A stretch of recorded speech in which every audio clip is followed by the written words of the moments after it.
Hello, today's date is January the 18th, 2015. It's 12 p.m. Eastern Standard Time.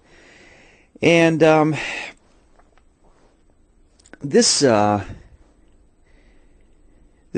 audio or video goes out to a guy named Gregory Becker. Gregory Becker is a MGTOW, and I kind of give him credit because he shows his face on camera and done some really good videos. Put together just a lot of good stuff, and I think that some of the things he's done, I think that one of the only some minor criticisms I have is that he does a lot of these metaphors and analogies that kind of get strung out and drawn out too far. Like the other one time he was talking about skydiving.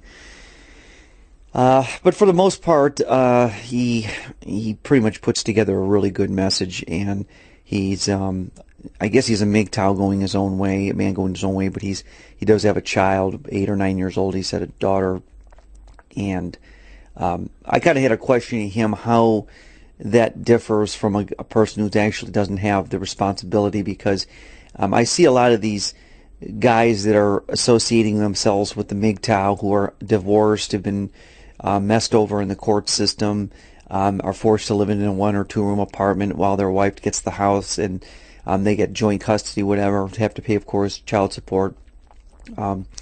So my question kind of to you, Gregory, is how do you go about your situation with your child, and how does that affect your being a MGTOW? Does your ex-wife know about it? Does it really matter? Also, I admire you because I'm assuming your name is Gregory Becker, but you show your face on camera, which I admire, just like Bernard Chapin shows his face. Bill Greathouse shows his face, tells his first, last name. A lot of people do. I think we are kind of heroic in that sense. There's a lot of these high-profile MGTOWs that, for one reason or another, used to show their face. Now they hide their face, or they never did show their face, and I'm kind of getting sick of it. I'm really getting sick of it, because I think that and I'm going to do this in another video about the transparency of MGTOW and how it has to be more transparent and not so, oh my God, I could lose my job type of thing.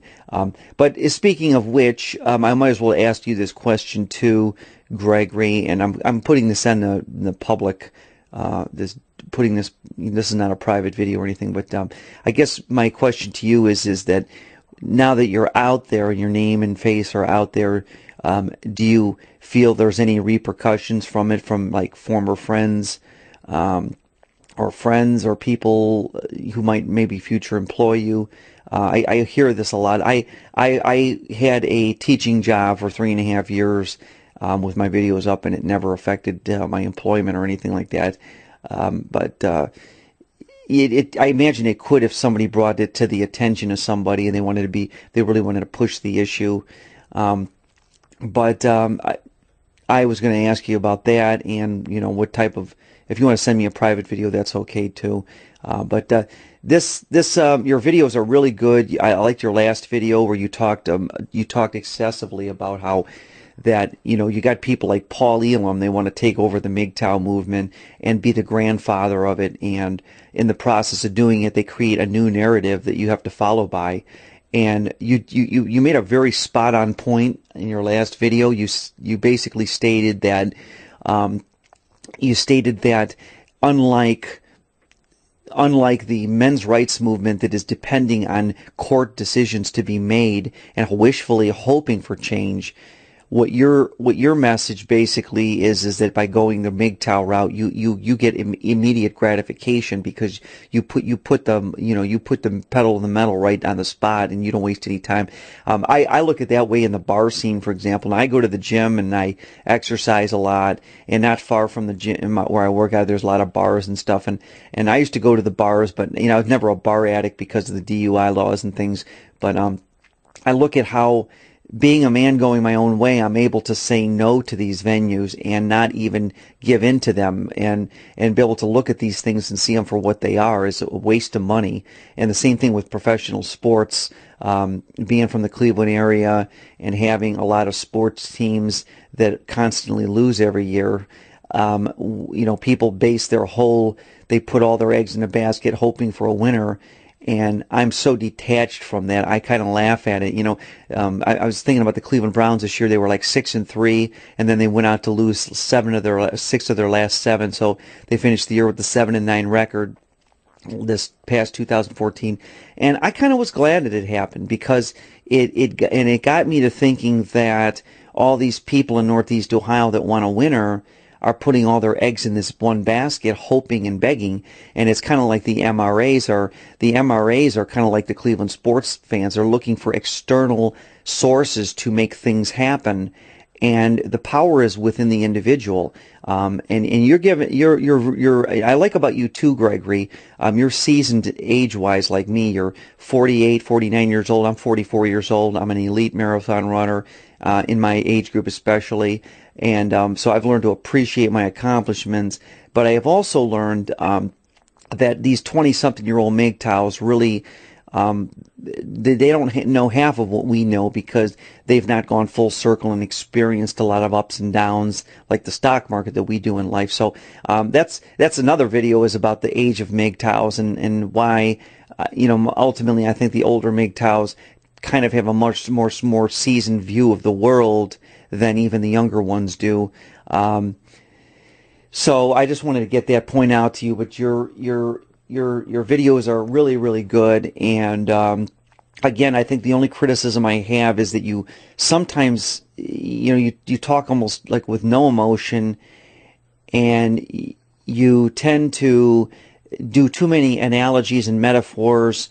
And you sometimes drag them out. This one video you did a few months or weeks ago, you were talking about skydiving and paragliding or whatever, and it was just like you were going on, and I thought, this is getting boring. Some of these ones you did put me to sleep, but the gist of your message is pretty spot on, and your last one was really, really good. So I try to give compliments where they're due.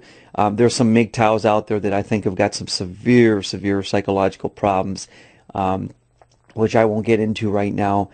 Some of these guys, I wonder about their sincerity with this whole MGTOW thing. Some of them are just fomenting anger,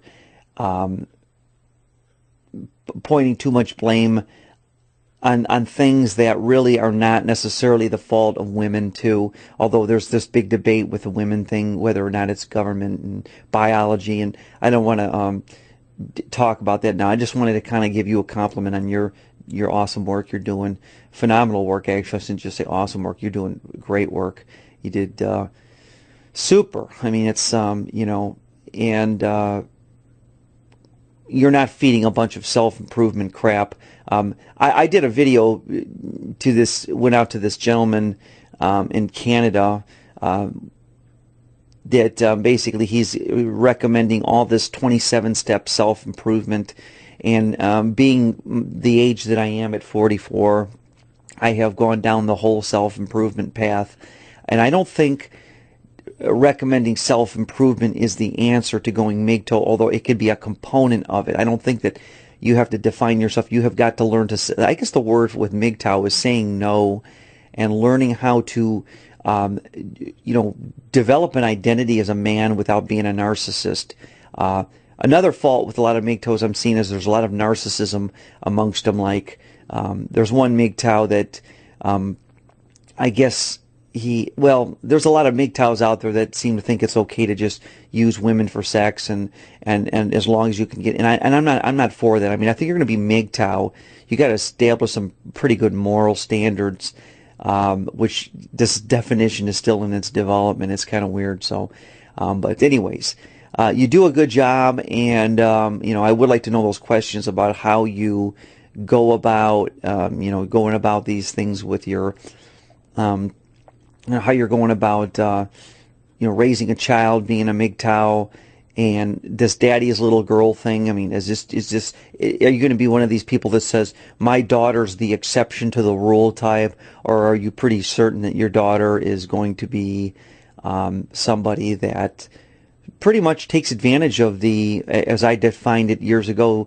the pussy renaissance, which is a society in which a woman can use her sexual power as she gets older, or even into her early teen years, to kind of just get what she wants. Because I think that this pussy renaissance, and I did this video about almost going on 7 years in April on YouTube. It's still floating around out there. But this pussy renaissance video I did was me kind of ranting about some things, and I see the pussy renaissance as much worse now. I thought it would end in 7 years or 10 years. It seems like it's amplified mega. Since I did that 7 years ago, we didn't even have Instagram. Facebook hadn't even come out in early 2008, or it had been. There was MySpace, I think, was the big one at the time, but like Facebook was just coming out. It wasn't even in full fruition. And of course, all the different other sites. God, a lot has changed in these 7 years, and female privilege is skyrocketed since I did that video 7 years ago, or almost 7 years ago. And I want to know your opinion. I don't really predict the future, because people make predictions, and things are always in flux. They could change overnight. So I'm just kind of rambling. I don't really rehearse my videos off a script or anything like that. I just say what comes to mind. So, but good job. Like to hear from you. I'm going to start doing actual, when I'm in a position where I can, put my camera on a tripod and I'm not moving. I'm actually going to be talking. Right now I'm just narrating into a microphone, and I'm going to put my picture up of myself personally. But my name is Steve Hoca'a, and I'm a marathon runner, and I have a teacher by trade. I'll talk more about this, but good job on your MGTOW. I think MGTOW has come a long way. It's evolved. It's got some rough edges to work around, but it's, I think that the next thing, my opinion, and I'll do a video on this, the next step I want to see with MGTOW is people showing their face on camera, telling who they are, and not worrying whether or not they'll lose their job. Or the next step of MGTOW, I think, would be MGTOWs deciding to become self-employed and learning how to survive on the minimalism, coupled with, there's a lot of MGTOWs promoting materialism, and there's definitely a major problem with materialism, and the big one being that you're forced to hide like a coward, and I'm very much against that. I think that nothing gets done until people really start focusing and engaging people in discussions without, you don't have to get into debates, but you can get into discussions. And you can't really engage people in discussions when you're anonymous. People want to be able to put a face they want to know who they're talking to. And at least you're out there and you're showing your face, you're telling your story that, you're divorced and you've got an 8-year-old child. I commend you on that. I really do. I think that's good. And you're pretty well composed on your videos too. Of course, I don't know you, so I'm not going to say you're my friend, but good stuff. All right, I'm out of here. It's January the 5th, or January the 18th, 2015.